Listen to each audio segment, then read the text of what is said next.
Commemorative acts held in the United States to pay tribute to the victims of the 9/11 attacks. Olaf has been downgraded to a tropical storm while advancing through Mexican territory. South Africa launches Sinovac pediatric vaccine trial. Hello and welcome to teleSUR. I'm Jose Daniel Lopez in Quito, Ecuador, and this is from the south.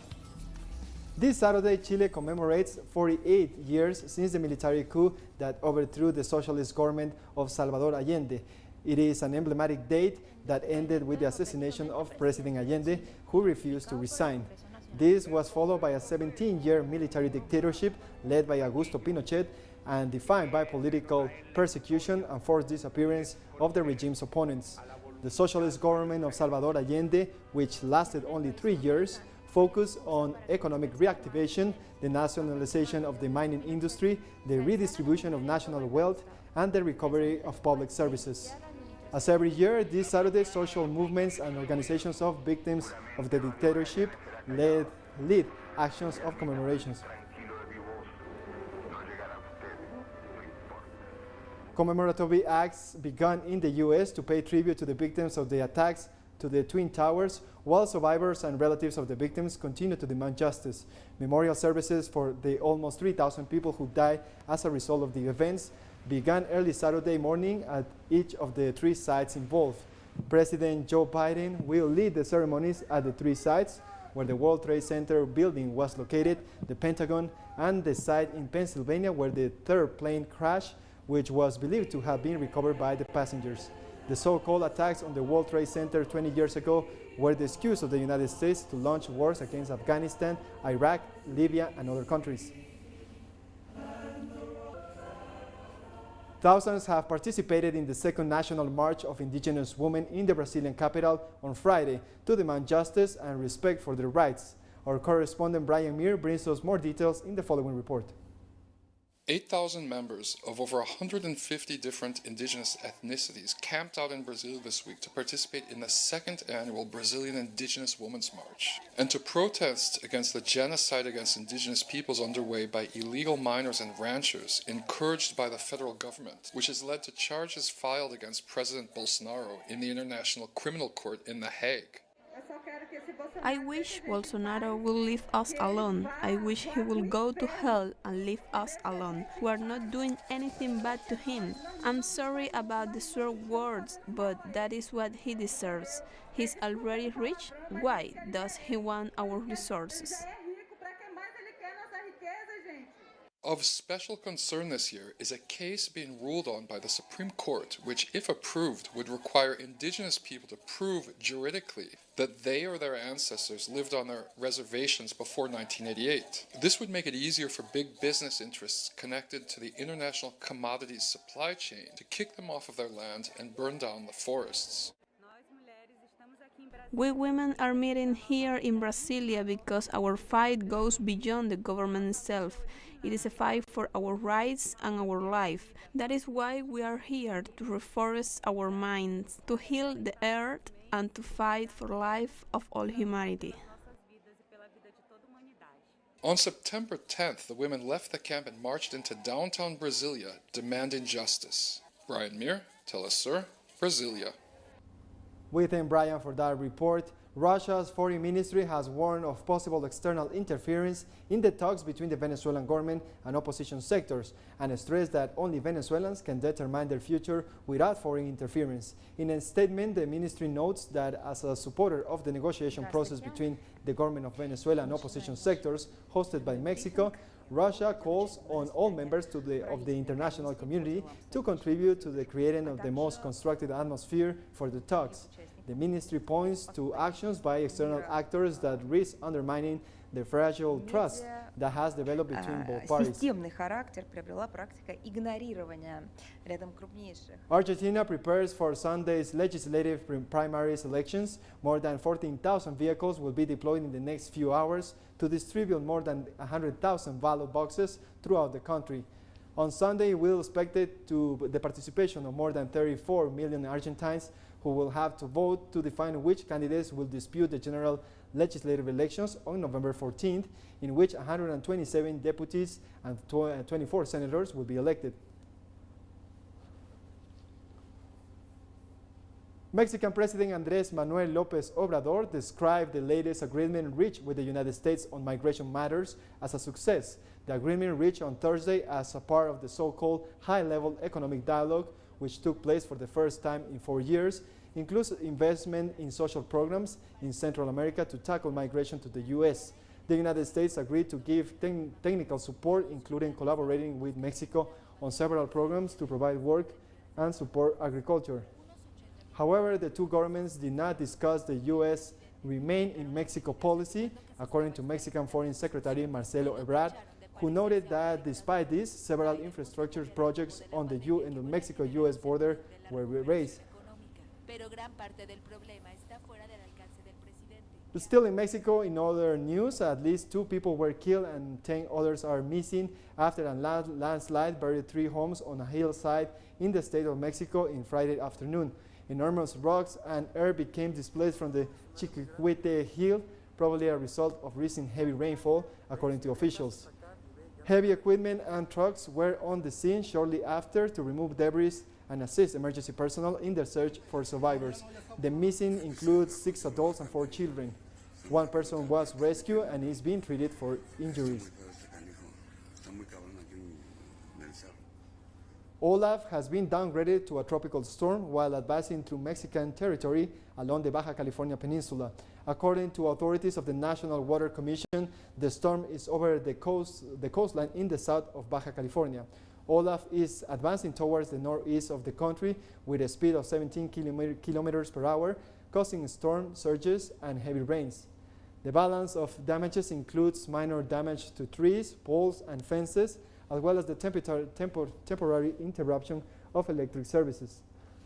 The phenomenon is expected to move away from the Mexican coast starting this Saturday. Colombia commemorates its National Human Rights Day as statistics on police violence show the need for urgent reform within the institution. Our correspondent Hernan Tobar has the story. Daniel is a 20-year-old young man who was the victim of police brutality by the Mobile Anti-Disturbance Squadron during the events of May 1st while he was participating in a demonstration. Today, National Human Rights Day, he demands justice. In one of the protests, a mobile anti-disturbance squadron officer shot me directly in the face, about 20 meters away. He shot me, and essentially he affected many areas of my face. He affected my nose, broke my cheekbones, detached my upper jaw. I lost vision in my right eye, and I have 10 teeth affected due to the impact. I have already had 5 surgeries since the event.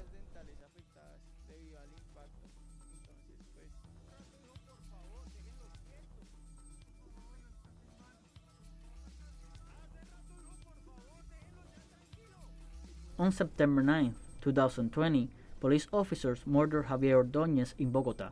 So far, there has been only 1 conviction and 11 investigations. These violent actions sparked a social outcry and mobilizations against police brutality. In 3 days of protests, around 13 people died in the Colombian capital and the municipality of Soacha. Members of the police are being held responsible for the crimes.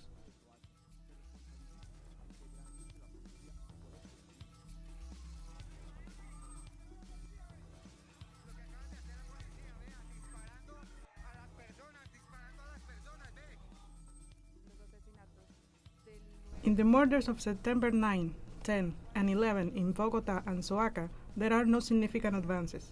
Even several of the police officers still work in the vicinity where the events took place. A year after the murders, we continue with the victims, with their families, demanding the corresponding investigations and the victims of policy violence to have justice. According to the Institute for Development and Peace Studies, so far in 2021, Colombia has recorded the murder of 115 social leaders and human rights defenders. 36 former combatants or peace signatories were killed, which shows the few guarantees for their lives and the ineffectiveness of the policies for the protection of these sectors.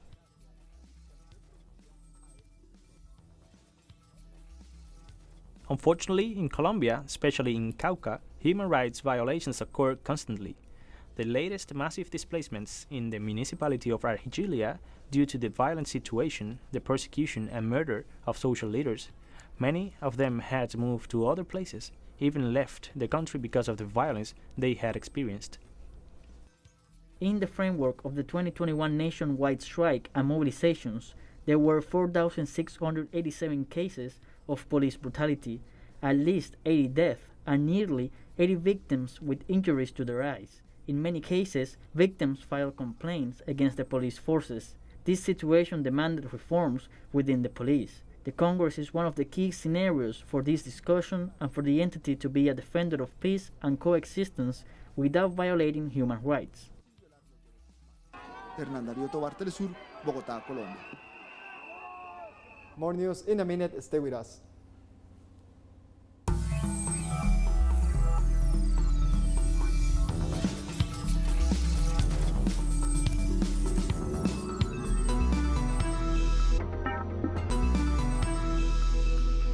Welcome back. In Cuba, a shipment of humanitarian aid arrived from several Caribbean countries to assist in the fight against COVID-19 throughout the humanitarian air bridge of the Alba Bank and the Venezuelan airline Conviasa. The states of St. Vincent and the Grenadines, St. Kitts and Nevis, St. Lucia and Barbados have sent a load of vitamins, gloves, masks, and safety goggles. The Minister of Justice of Cuba, Oscar Silvera Martinez, thanked the donation, describing it as an act of help, friendship, and love in a complicated moment that is being experienced due to the U.S. blockade against the Cuban people.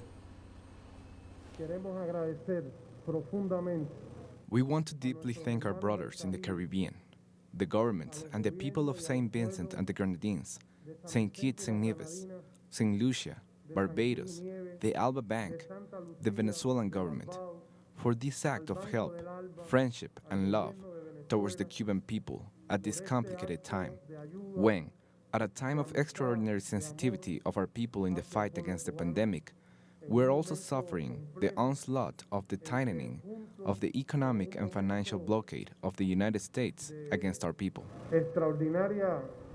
South Africa has launched the main phase of a global COVID-19 vaccine study on children and teenagers led by the Chinese pharmaceutical company Sinovac Biotech.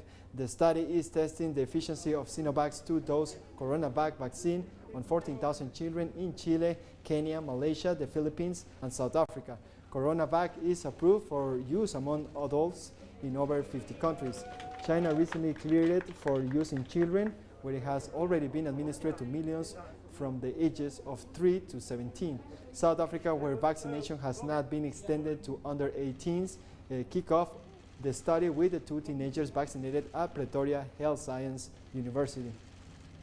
We see a lot milder and less severe disease in children, but they still remain susceptible to infection.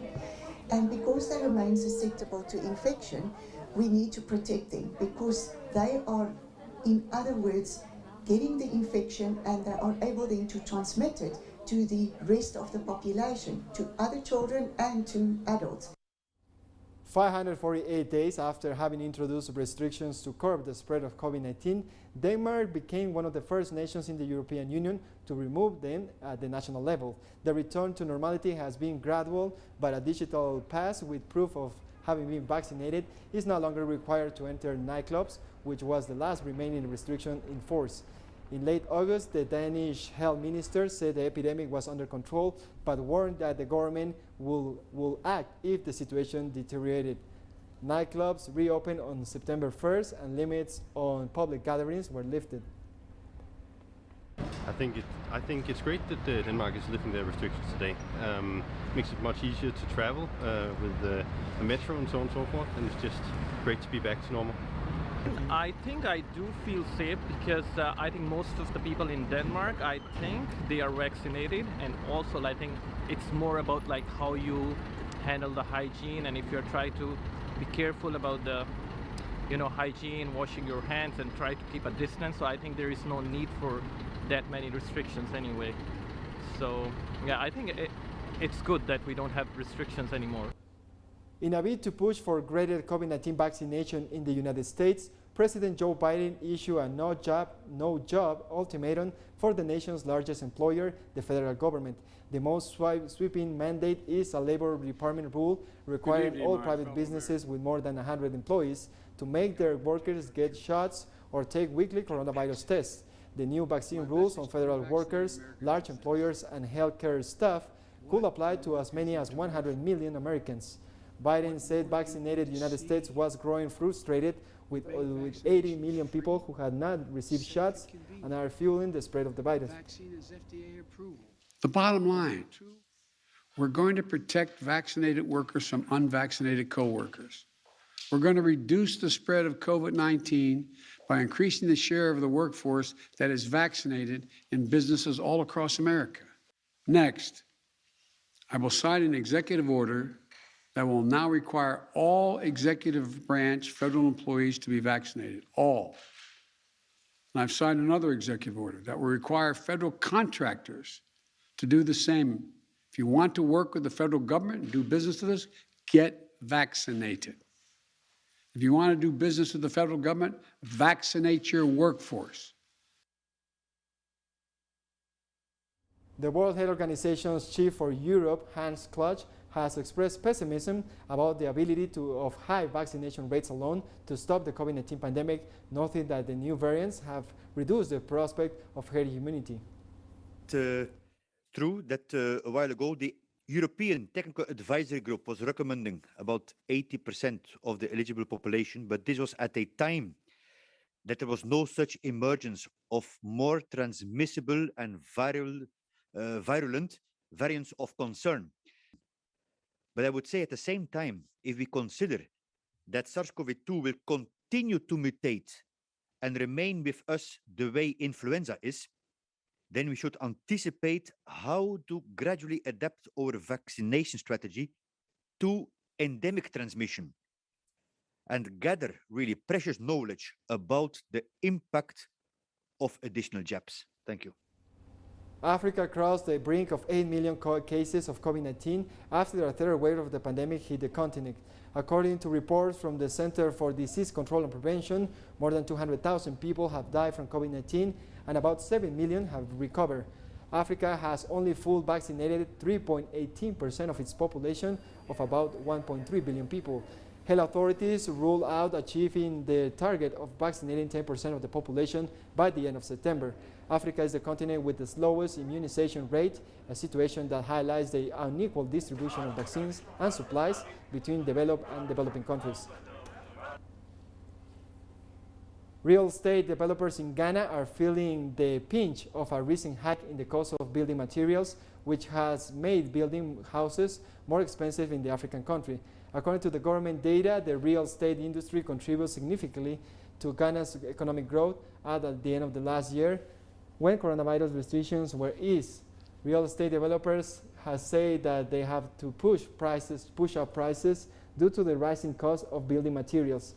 Ratings agency Fitch said Ghana's construction industry has grown by 14% this year after contracting by 5% last year. The agency links the growth to political instability and the attractive labor market, but some aren't so sure that the sector has completely bounced back. A lot of projects are being initiated today. We are not seeing, the project, especially when it comes to housing. If you find out how many contracts were signed in the past administration in terms of contract to execute certain housing projects, the numbers are so huge. If you put them together, we might be hitting about 2 million. But have you seen, even 100 of it? Yeah. So sometimes I'm not too sure where they are picking the data from. And we have more stories coming up after one last break, so stay tuned.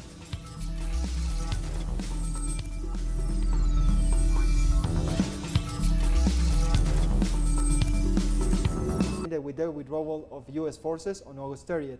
The Taliban have been scrambling to get it operating again with Qatari technical assistance, as well as an Afghan airline resumed domestic flights last week. United Nations Secretary General Antonio Guterres noted his support for the engagement with the Taliban in Afghanistan, saying it creates the conditions for the possible and effective humanitarian aid to reach all Afghans. The UN has been in Afghanistan since 1947. The UN has a key role to play in humanitarian aid to a people that is now in a desperate situation. And so we decided that it was our duty to engage the Taliban to create the conditions for the possibility of effective humanitarian aid, impartial, to reach all areas, and to take into account our concerns in relation to women and girls, for instance. We continue in Afghanistan, where our collaborator Bag Jones brings us new information about the situation in the country. After the Taliban announced their transitional government, they canceled the governmental decisions they had made to invite representatives from different countries to attend. The reason is still unknown, but some reports show that the Afghan internal security is still on the brink of an abyss, which prompted the leadership of the movement to announce the suspension of the inauguration ceremony of the new transitional government, amidst internal anti-Taliban actions carried out by groups that were joining the popular resistance called by Ahmed Massoud.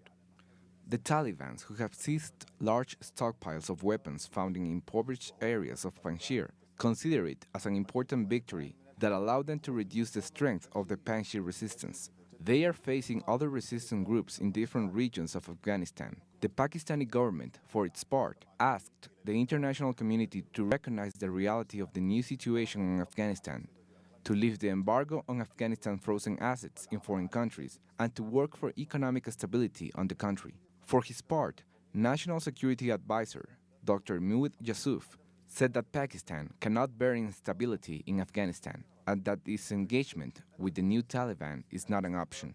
Yusuf denied that Central Intelligence Agency Chief General Hamid Chaudhry's visit to Afghanistan, where he met with senior Taliban officials, was related to Pakistan's roles in the information of the new Taliban government.